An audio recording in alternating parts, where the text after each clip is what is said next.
Well, happy Tuesday, everybody. My name is Greg Delecky here at Auditrol, and welcome to our webinar today, Reactive to Resilient, Automating Control Assessment and Risk Management. Joining me today is Ashwin Nayak and Shrikant Dash. Gentlemen, please go ahead and introduce yourselves. Good morning, good afternoon, wherever you are. This is Ashwin Nayak. I'm the CEO and co-founder of Auditrol, and we are excited to share with you our perspective about how the regulatory changes and control management in the financial services industry, how to manage it and manage it for better. And I have more than over 2 decades of experience in this financial services industry. So excited to be here. Hello, everyone. I'm Shrikant Dash. I am an executive advisor to Auditrol. I do independent consulting as well as some board advisory work with a number of companies. And I am very excited to be as part of this program as well. I have about 30 years of experience in financial services, in payments, lending, operations, AI, and risk, and I've been chief risk officer at several institutions. And I worked at Citi, GE, Morgan Stanley, Discover, and so on and so forth. Look forward to the conversation. Thanks, Shrikant. Appreciate it. Thank you, Ashwin. Just a couple of quick housekeeping items. Number one, this webinar is being recorded and will be available in the coming days, posted on our website. All registrants will receive an email with a link to that. And any questions that you might have, please put them in the Q&A. We will have time scheduled at the end of this presentation to go through as many as possible. If we can't get to them, in the email that you will receive, we'll also include a link with all the answers to the questions that are provided here during this webinar. So quick agenda. We just went through our introduction. We'll do an overview of the risk management framework. We'll talk about operational risk impact, regulatory change management and compliance, talk about challenges as it relates to existing control frameworks, process engineering and how that ties into control frameworks, and we'll give you some key takeaways. So to kick things off, let's talk about an atomic habit of a successful student. Everyone here on this call has been a student. We'll have parents. So parents provide us with the guidance as it relates to our education. And you've got teachers and advisors who provide the curriculum, which is the required courses and schedules.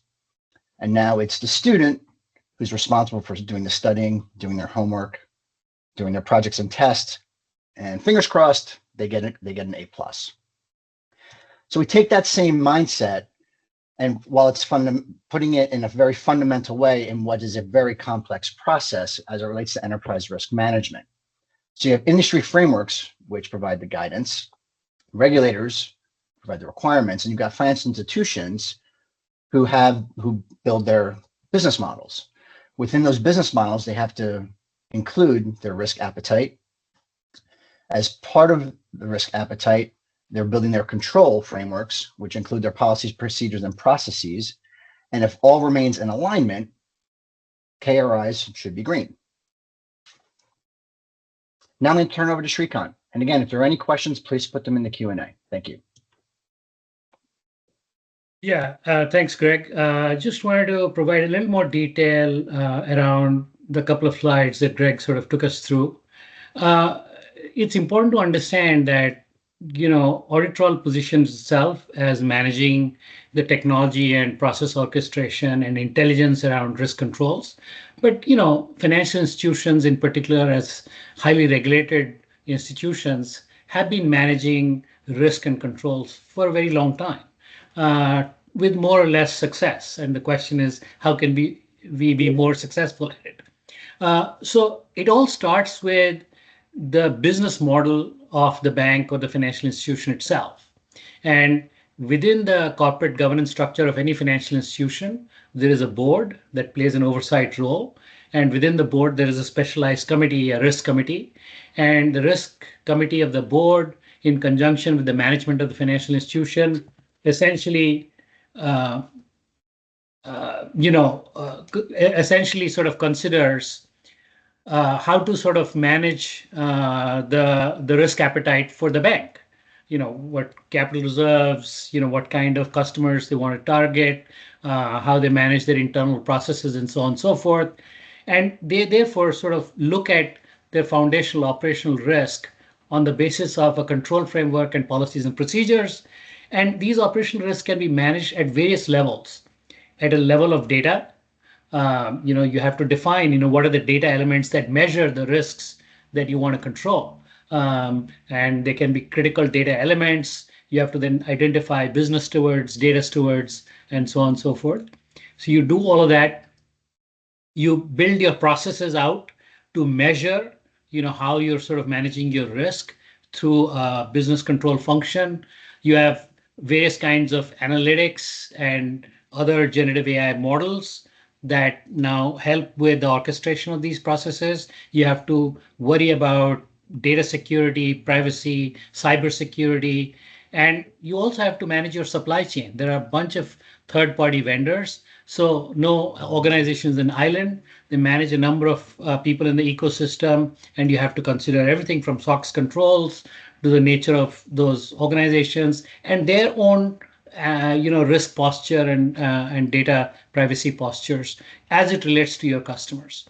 So with that sort of operational risk framework, you drive decisions around various kinds of risk. So there's market risk, there's always volatility in the market. There's liquidity and capital kinds of issues that any financial institution faces, having to do with assets and liabilities and risk weightage of different assets, as well as the availability of capital at various interest rates. So there's interest rate risk and other kinds of things. There's also credit risk. I mean, for a lot, particularly on the consumer side, but also on the investment banking side, there's credit risk in terms of the risk of lending to people, whether it's collateralized or not. And you have to sort of consider the volatility or the fluctuation of that risk over the credit cycle. And then obviously privacy and accountability. So you are at the end of the day accountable to your customers, to your shareholders, to the community that you participate in. There's a lot of ESG risk and other kinds of risks which are emerging as well. So that's the position in terms of the internal posture of the bank that derives from its business model and builds a risk appetite framework and measurement for controls around that framework. So if you go to the next page. So the other aspect of control frameworks really is about how do we think about once you've got a control framework set up, obviously as your business model changes, internally there will be changes to your control framework and how you measure things and so on and so forth and how you govern it. But you also have to manage to external expectations since you're a regulated institution. And many of these regulations are commonsensical notions of operating within certain guardrails. For example, you should not discriminate on the basis of various protections afforded to people. You should make sure that contractual agreements are maintained. You should not sort of overdo the risk relative to your risk appetite, and so on and so forth. There's a number of things: discrimination, fair lending, prudent lending, asset impairment, etc., that many of you who are attending probably are familiar with. I just want to point out what the nature of this regulatory change management compliance is and the timelines associated with it.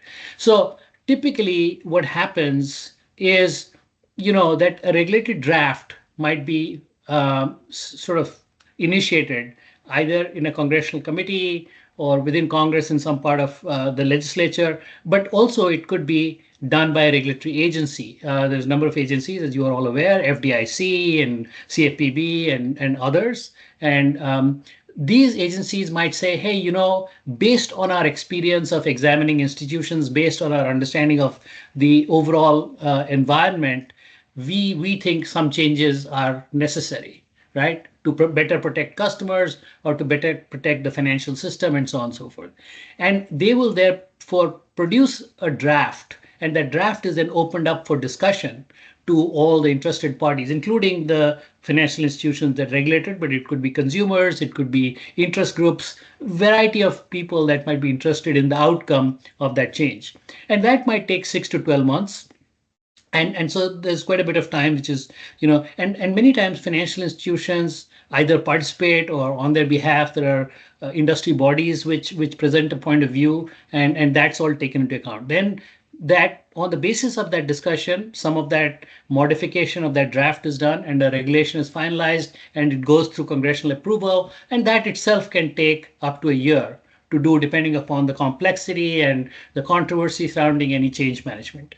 And then, of course, the banks are given time to calibrate the risk appetite and control framework in line with these changes which are proposed by these regulations. And they're given a year because any bank is always subject to regulatory changes, not just from one piece of regulation, but many pieces of regulation at the same time. So, there's time provided to banks, up to a year. And then it's not like there's a cutoff which is within the next year. It's they're supposed to look internally, see what system changes and technology changes they need to make to be compliant with the emerging regulatory standards, and then they are expected to demonstrate progress, and that might take 2 or more years depending upon the complexity of the rule changes. And during these periods, regulators provide revisions on an annual basis. So the whole cycle can take 3 to 5 years. I mean, you take CCAR, CECL, and other types of changes which require sort of complex changes to data architectures, model processes, and various kinds of first, second, third line checks and balances to be put in place. It can take 3 to 5 years. And despite the fact that there's such a long cycle to these regulatory changes, it often is the case that banks are not able to completely adapt and be compliant to these regulatory changes. In addition to what I said on the last slide, which is their internal frameworks and the changes that need to happen there. And therefore, speed and efficiency are very, very important when considering a dynamic control framework.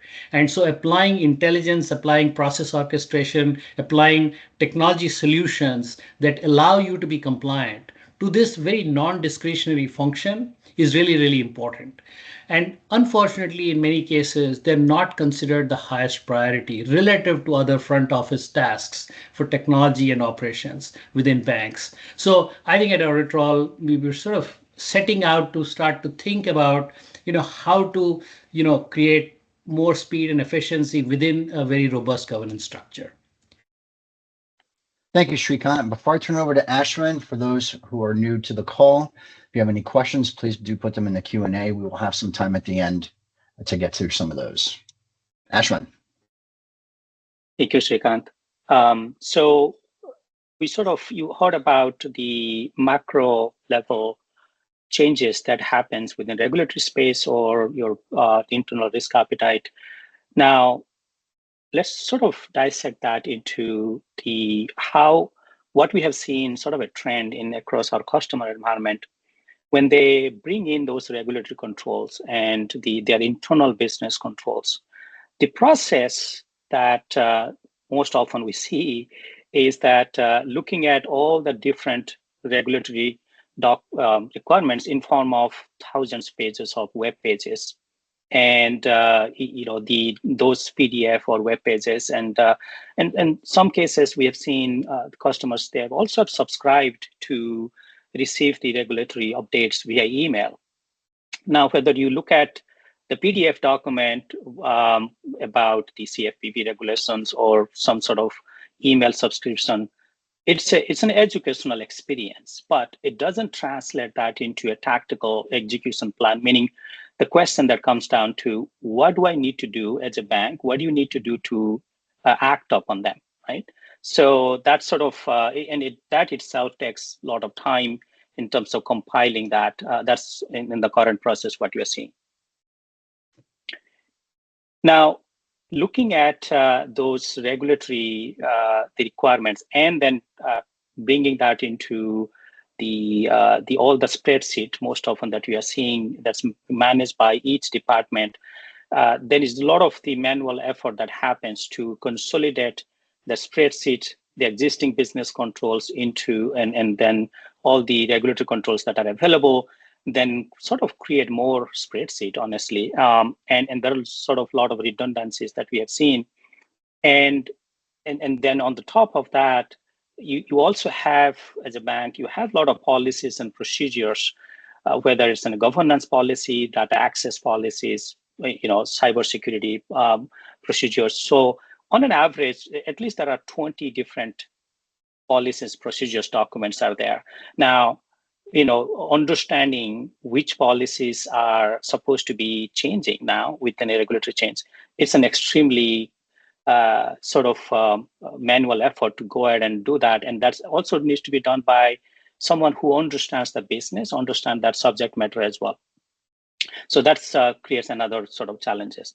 Now it comes down to taking those controls and starting the assessment. And most often what we are seeing is the assessments are done fairly disjointed way, which is taking the control definitions, building code in some sort of isolated fashion and within a very small data set. And it's primarily done by someone who is more focused on the coding and then programming aspect. And that's when they probably don't have a lot of perspective around what is the risk appetite of this control, how it's supposed to be tested, what is the population of the data needs to be available. None of those things are considered. But most often the focus is about testing the technical aspect of the control, which is a good point, but it doesn't really solve the problem in the control assessment space. So as a result, the control assessment result, creates the output and it measured through the KRIs. And then the audit team comes and reviews that. They said, no, this is not going to work because, based on the regulatory requirements, we have this entire, the data quality or this model, the input that goes into the model has to meet with this 95% KRI, and it doesn't meet it because it was never tested with a full data set. So that audit cycle creates even more pain points and goes back in form of findings and issues, and then cycle continues. So, and that sort of is the current cycle, what we are seeing in most of our the customers that we are working with. Now, as a result, the taking in a regulatory requirement or the existing controls, implementing that into a tactical plan and execution, it takes an average of at least 3 years. And then that's happening with the new regulations. But what about the changes that is happening every year? Now, this year alone, so we are right in September, there are about 200 plus changes already happened, all financial regulations. And so you are always in a catch-up mode to get all the updates and to the initial requirements. And when there is a regulatory review happens, one of the fundamental questions that regulators ask, show me your control framework, but most importantly, show me how you are managing that in a systematic way. What it means in a systematic way is it reproducible? Can you do this at scale? So those are all the questions that are essentially at play here. Now, when they don't find it and you find it only, or it's being done with a lot of human resources, then most likely they issue the notices, and then severity of that finding could cause into even higher severity penalty as well as the regulatory fines. Okay. Now let's take a step back and look into the current process. What we just reviewed. What is the path forward in this as the Gen AI becomes a sort of standard technology, and there are a lot of innovation going on, but there has to be the technology has to be implemented in a way that is much more responsible, as well as is validation done without cutting any corner. Meaning, so let's start with the first point, where it used to take 2 years of understanding the regulatory update. So let's take a look into the ISO 27002 or NIST framework, or as well as some of the AI framework that has come up recently, and but also the existing regulatory framework from CFPB. When you look into that, using the technology, synthesizing these different documents for your cybersecurity, for your data and governance, as well as other key processes, it has to be looked into a standardized control taxonomy, meaning irrespective of which regulatory documents you look at, as long as you see that in a standard format, whether it with the right metadata attributes for a control in terms of your definition, objective, your risk factors, and what if there is a complex control that ties into a lot of calculations. It also tells about how to replicate that. So that's what we are calling as a taxonomy in terms of the standard definition, irrespective of how whether it's hundreds of regulations. Now, taking that the taxonomy and then sort of mapping that into your the existing procedural document I just mentioned in the previous slide, and bringing that automation where based on the control taxonomy, the technology is available today with help of Gen AI, but some of the algorithm that can be developed to say which document policies that you are out of compliant. It'll tell you your score of that policy, whether it's you're 50% compliant or 70%, and tells you which specific text has to be updated. Now, what it used to take 6 months or more, you have a specific action that can be taken for those policies. And that essentially reduces the guesswork here.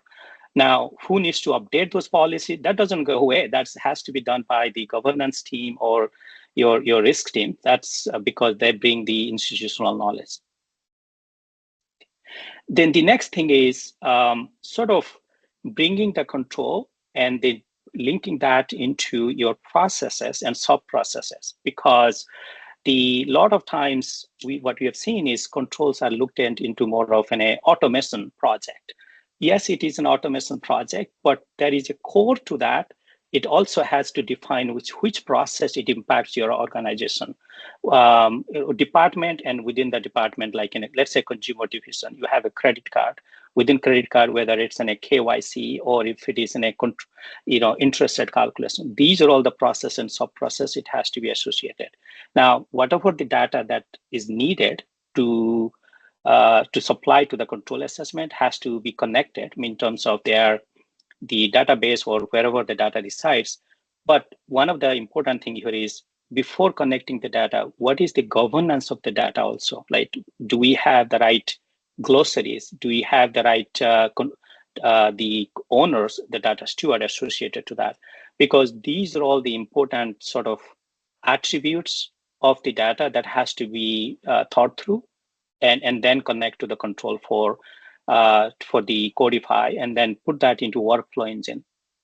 And then as the workflow are executed, the assessment of the output of that has to be reviewed by the control owner, making sure that it is matching or how well it is aligning with the KRIs, and reviewed by the business control owner as well as the line of defense. These are all the sort of function exist for a reason. They have to be now how often they need to come in and look into it, depending on what is your schedule of the processes in terms of how you are automating.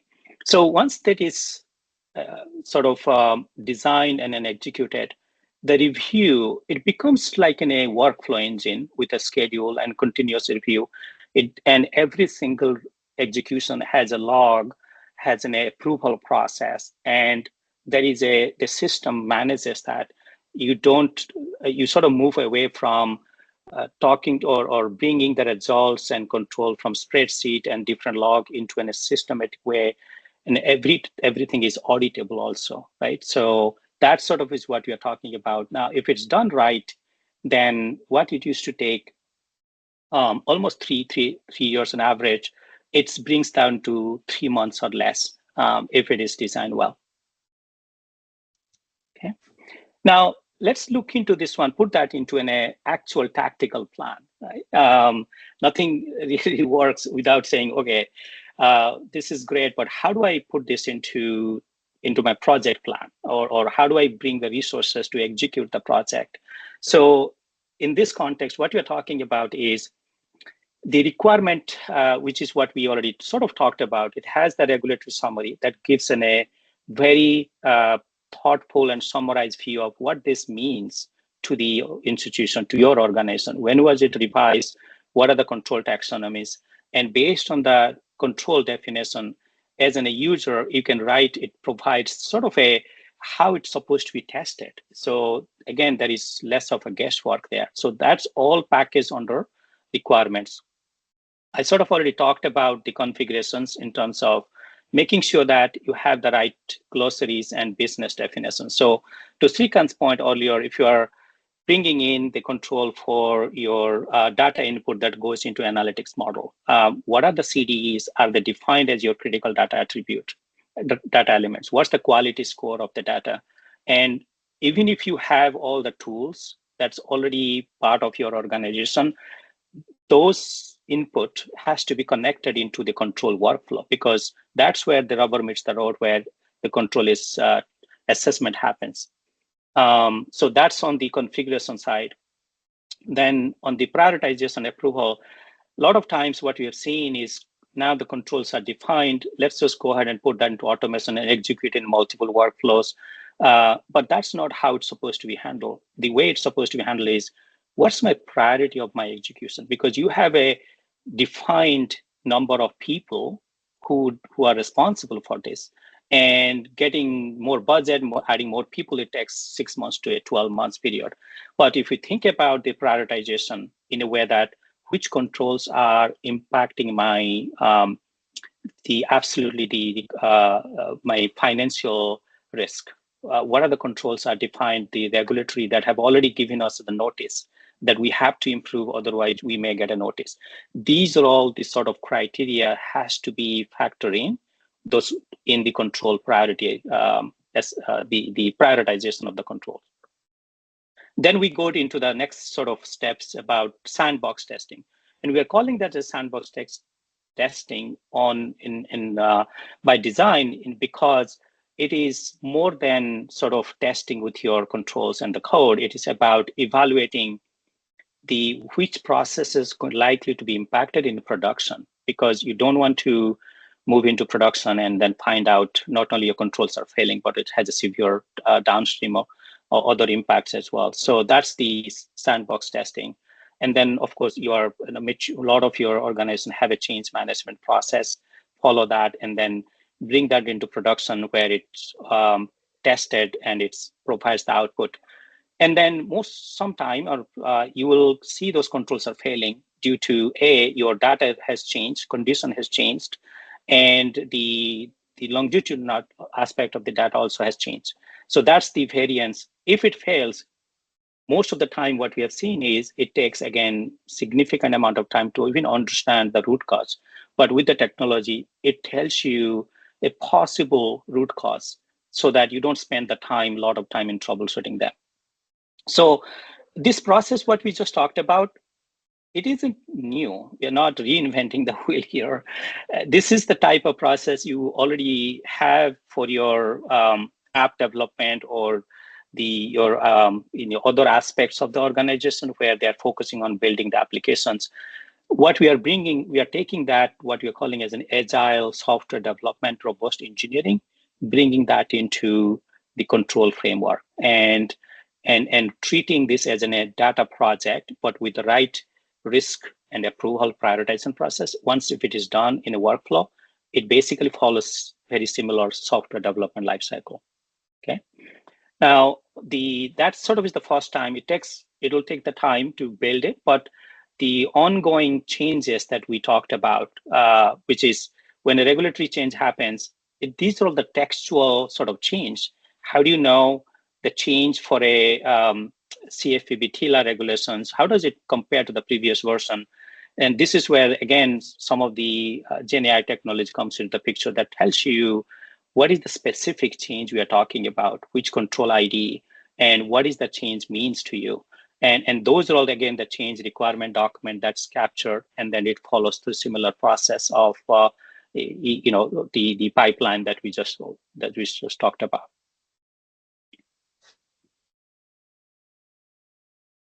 So let's distill all of this information that Ashwin and Shrikant share with us. The process engineering impact, first and foremost, enables organizations to go from reactive to proactive, You're able to identify deficiencies in your controls, policies, and operational processes before regulators get involved. You're moving away from something that's manually intensive to automation. You're able to integrate data and processes into your control framework management. Your time to implementation is significantly improved, as Ashwin said. Typically, it's 3 years. Now you're going from 3 years to 3 months or less. Now, what does all this mean for you and your organization? You've now been able to successfully manage your operational risk. You're eliminating delays in addressing MRAs, which helps you avoid escalation to MRIAs, which helps lessen the probability of any kind of consequences, whether it's financial or legal, and it removes the barriers to growth. And everybody wants to be able to grow their business. So some key takeaways. I think these are pretty self-evident, but we'll review them. Number one, you can't grow your business unless you address your operational risks. You want to be able to develop a robust action plan to avoid those MRAs and those MRIAs. It's imperative to implement process engineering practices to integrate data into control assessments so you can do that at scale. And anything AI enabled will require human oversight and approval of workflows and assessment results. So how can Auditrol help you move from insight to action? Well, at Auditrol, we built process engineering into our platform that helps financial institutions turn regulatory compliance from a growth barrier into a competitive advantage. And you see the QR code there. We invite you to scan the QR code to schedule time to talk with Ashwin, and he can help you see how this actually works to help your organization strengthen compliance, reduce risk exposure, and position your business for growth. I'll leave this up on the screen for a minute as I now move back to another screen to check out the Q&A.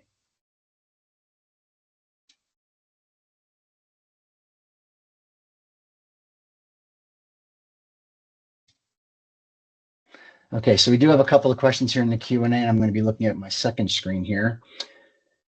What are the best practices to organize a control framework? Shrikant, I'll throw that question out to you. So thanks, Greg. So I would say that if you think about control frameworks, very often they should derive from your business model. You shouldn't sort of look for some existing template.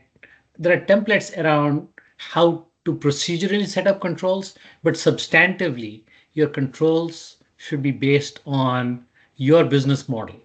I think I've written on LinkedIn and other places that, hey, if you're a consumer bank, you have, for example, a lot of low incidence but high frequency, high volume types of risks. If you're an investment bank, you might have high incidence, high expense type of risks, which may be less frequent. If you are in fee-based businesses or in lending businesses, or if you're a diversified bank versus being more consolidated in terms of your asset structure, you would have different kinds of risks. Then obviously, there's also the question of what kind of customers you're serving. Everybody does not play in all parts of the market. Some people prefer to, for example, lend in the subprime space, and others may prefer to lend in the prime space. They may be lending on a collateralized basis or an uncollateralized basis. And their ability to borrow capital, their ability to leverage debt, all of these things are also important, based on their liquidity position and their capital reserve position and all of that. So the first thing I think is to really look at your own business model. Once you've sort of established what your business model is, then the question is, what are the guardrails? What is the regulatory environment within which you're operating? And what are the different kinds of risks? And for each of your operational processes, and I'm sure many of you are aware of this, you look at the inherent risk of a process, you look at the risk mitigation activities that you do on an ongoing basis, and what is the residual risk. So based on that sort of classification of inherent risk, risk mitigation, and residual risk, for each of the different operational processes relative to the different kinds of risk. Operational risk, the possibility there might be fraud, the possibility there might be a data breach, the possibility that some of the systems break down, and so on and so forth. There can be capital risk, there can be reputation risk, there can be environment and governance risk. So all kinds of different risks exist. You look at all those risks, You look at your operational processes, you define the inherent risk, the residual risk, and then you look at your business model through the lens of data and you say, what kind of data elements are critical to not only measure the residual risk on an ongoing basis, but to also scan the external environment to see what changes are happening. And of course, you establish within the first, second, third line of defense a governance structure that allows you to build business intelligence through your data framework to monitor these controls. So that's how you, at a very high level, set up a control framework. And then, of course, you have to have this control framework be flexible, something that is quickly adapting to change. And in part of what Ashwin talked about and I talked about is this adaptability to change, the agile laddering of technology projects to solve for changes in the control framework. And what I have seen with my experience with enterprise risk is very often technology prioritization is often done for other projects which are considered to be more front office. But very often, when there are control failures or banks do not adequately and quickly address changes to the control framework, they get penalized or they're stopped from growing their assets, and that continues for a long time. Once you receive an MRIA, it's very difficult to get out of that very quickly. It takes 7 years, 10 years sometimes for institutions to come out of those things. So adapting, being flexible is really, really important.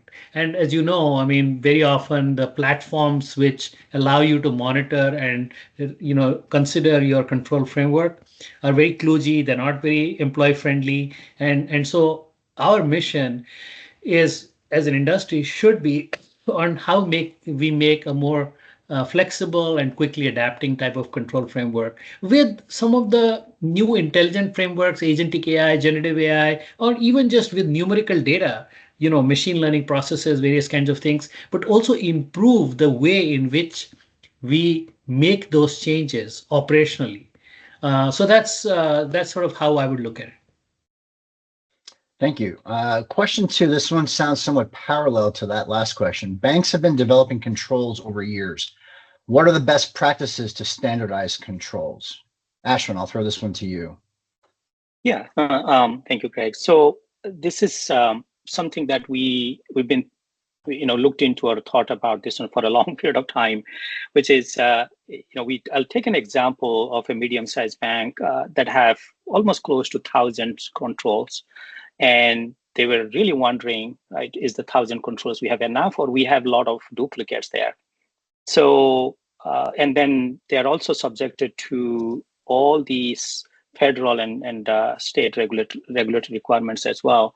So one of the way to think about is the taking your existing controls, wherever that's being stored in a spreadsheet or different other systems, how many, let's sort of standardize that and identify a potential duplicates, right?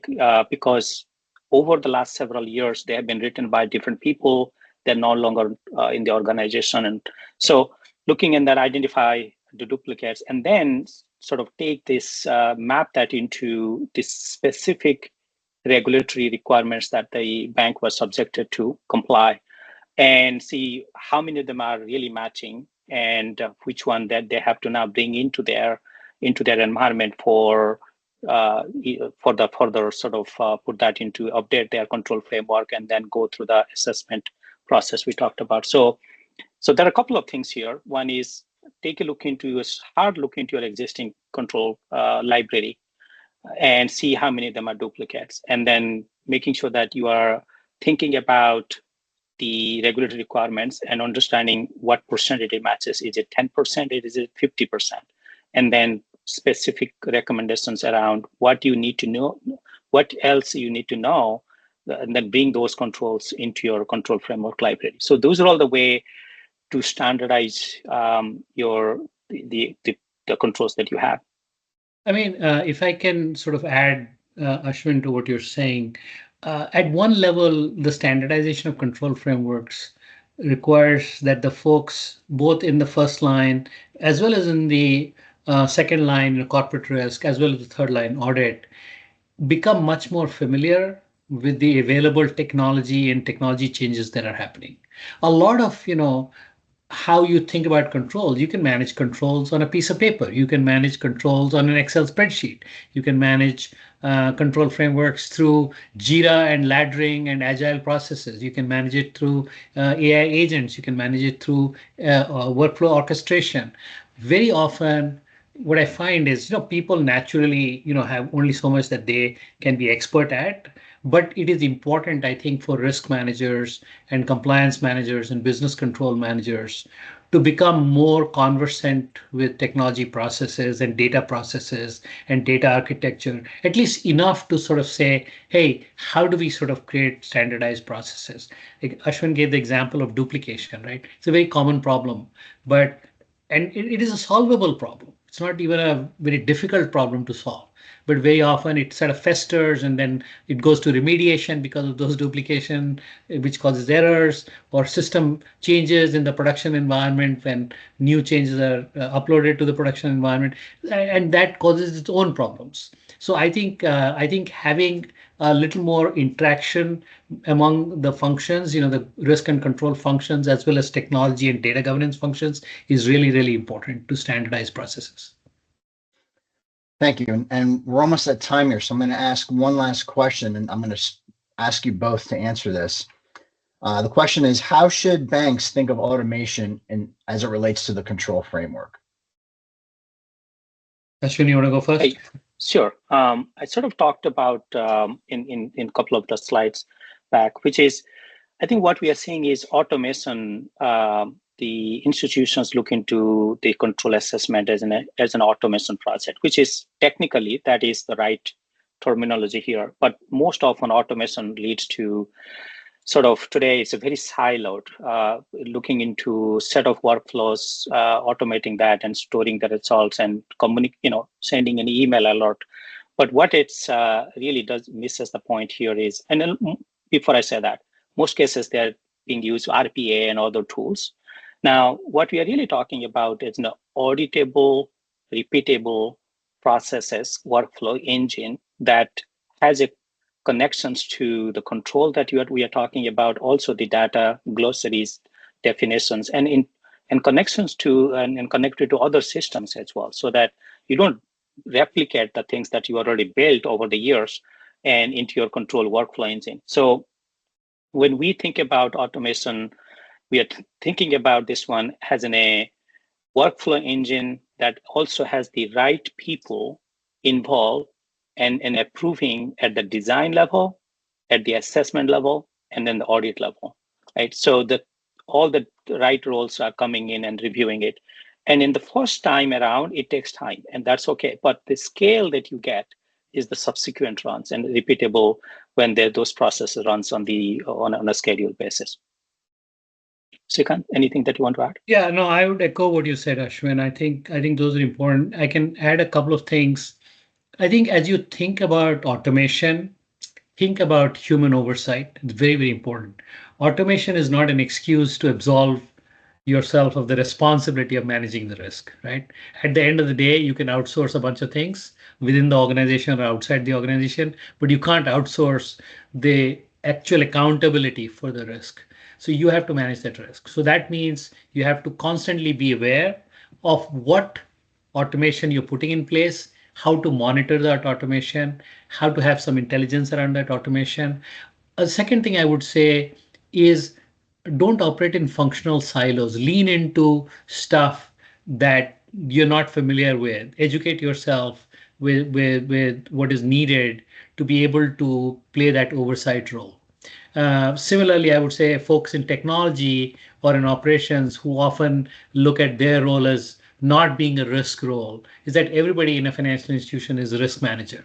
Even in fact, the chief risk officer actually is the CEO, right? Or the board risk committee. So I think it's very important to take ownership of risk in a very expanded way and very often think about, hey, are the business requirements properly articulated? Is it formatted in the right way? I think Ashwin talked about some of the things we are doing to intelligently engineer those, risk processes. But I think it's very important for human beings at the end of the day to take accountability and to operate as if they're the owner of the company, not as a risk manager or technology manager or an operations manager. I think those are good best practices. They sound obvious, but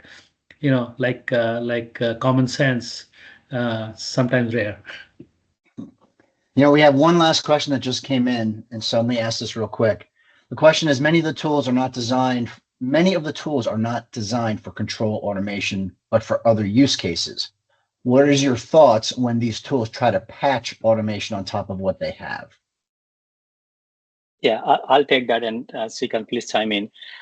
This is why I'm smiling, is we are seeing this one in pretty much every single of our customer environment.